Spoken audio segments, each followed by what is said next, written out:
The world's a little crazy right now. So much chaos.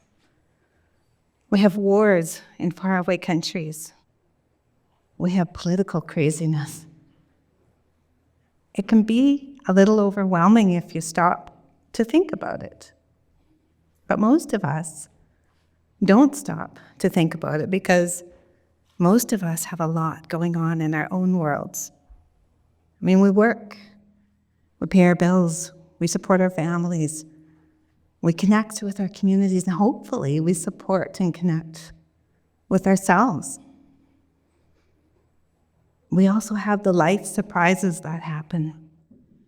You know, the accidents, the health scares, the injury and death of those that we love, betrayal, divorce, it can all be pretty devastating, especially when it piles up on top of each other. How do we cope? How do we survive?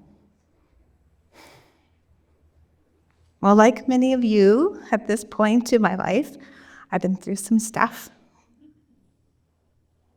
I've had some health scares, accidents, broken bones, faced death, divorce, betrayal. I've also been a victim of crime. And on the list of life stuff, that one tends to stand out. It happened over 30 years ago, but to this day, the most common question I get asked is, how did you survive that? Well, the question of how we do anything is the big question. So that's what I'm here to do today with you, explore the how. When the surprises happen and we're consumed by the chaos that ensues, how do we cope? How do we survive? My name is Lenore Rattray, and my passion is to help people to understand trauma. I do it through writing, speaking, podcasting, community building. And on July 3rd, 1992, I was 21 years old. I was working alone in a retail setting on a busy street in Vancouver.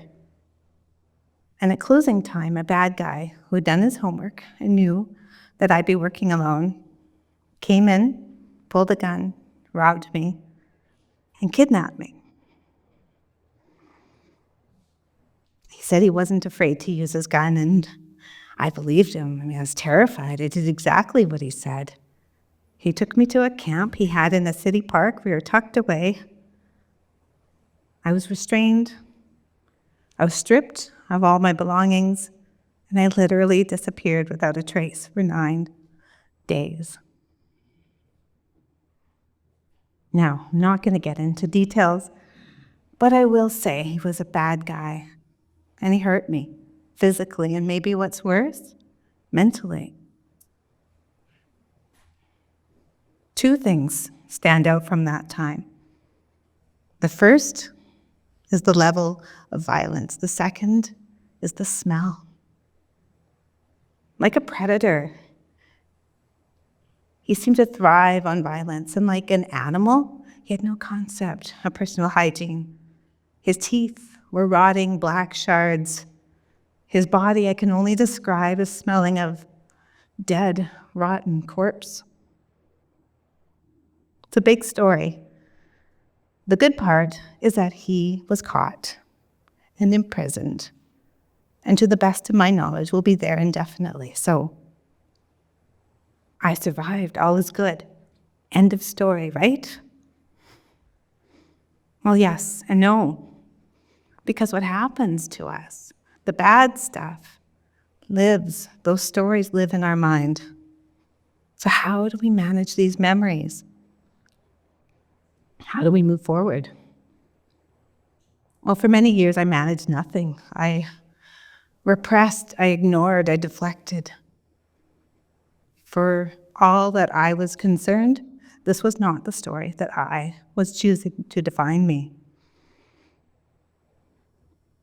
In 1997, 5 years later, he was on trial for murder, and I was subpoenaed to be a witness. These crimes he had committed before his time with me, and I could identify guns and camera equipment that he had taken from the people he was accused of murdering. Did I want to do this? No, but I had to. To prepare me for the trial, the Crown informed me that his lawyer had turned the courtroom into a bit of a circus. He tended to want to keep the witnesses on the stand for longer than they needed to be. He asked odd and irrelevant questions. It's almost like he wanted to confuse them, make them say something different than a previous statement, and then ultimately discredit them as a witness. While this was going on, I would be sitting in the witness box directly across from the bad guy. And the last time I sat across from him, I was tied up in the woods. To maybe put my mind at ease, the Crown also informed me that in all of the weeks of testimony that had already happened, the accused never looked at the witnesses. His eyes were down. He seemed to be deeply focused on writing. Well, they were right. It was a circus and really a game. His lawyer had no interest in asking me questions about the guns or the camera equipment. Instead, he wanted me to recall the 9 days of captivity. He asked random questions. He jumped from day to day. And it was incredibly confusing. But yet somehow I found a way to connect with that girl that had already survived that. I stayed calm, and I gave him the answers he wanted. It had become my full-time job. At the end of day 3, though, I did notice that the accused never looked up. On day 4,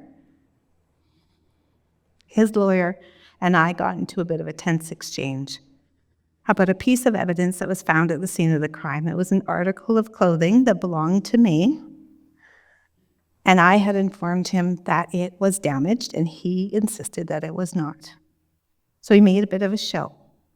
He had his assistant go to the evidence boxes, find the clear, sealed plastic bag, bring it to me on the witness stand so I could show the court.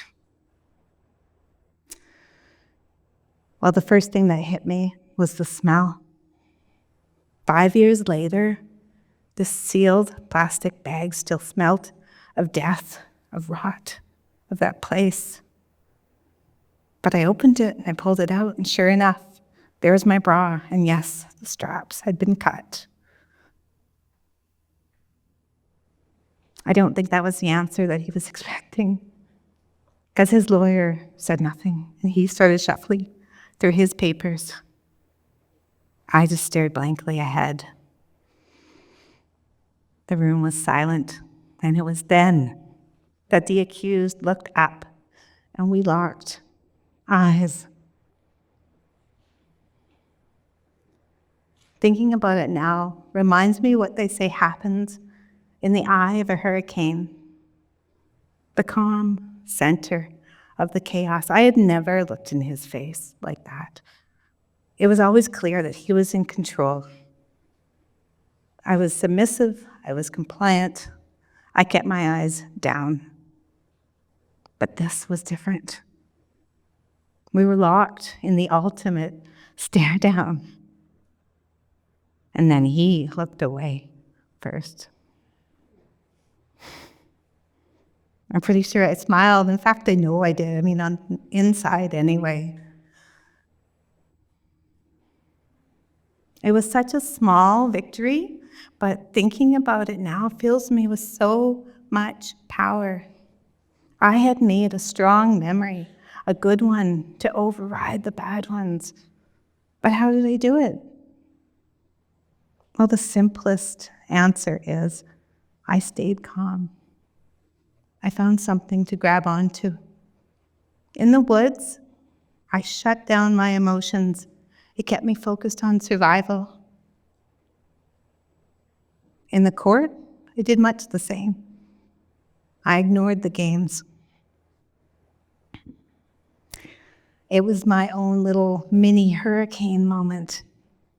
I found clarity in the calm center of the chaos. Maybe that's the secret how we survive. We find it in ourselves. Now, I know I'm not saying anything that we've never heard before, but it's hard to do. And maybe it's just a reminder of the possibility that we have in ourselves. Henry Ford said, "Whether you think you can or you think you can't, you're right." Maya Angelou said, "You may not control all of the events that happen to you, but you can decide not to be reduced by them." Ernest Hemingway said, "Every damn thing is your own fault if you are any good."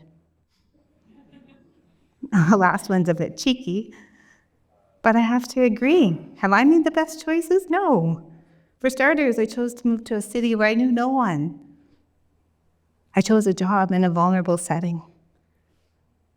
I chose to ignore the red flags of the random, weird, dead body smelling guy that had come in a couple of times and was asking questions like, "What time do you close? And will your boss be here then?"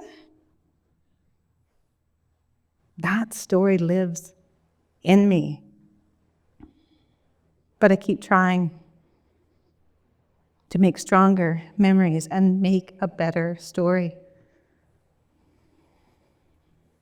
We have to believe that on the other side of the life scares, the health scares, the surprises that hit us, that there is another day, a better day. It may not be the very next one, but maybe the next one will be. I've learned that choice is a long game, and finding the calm is key.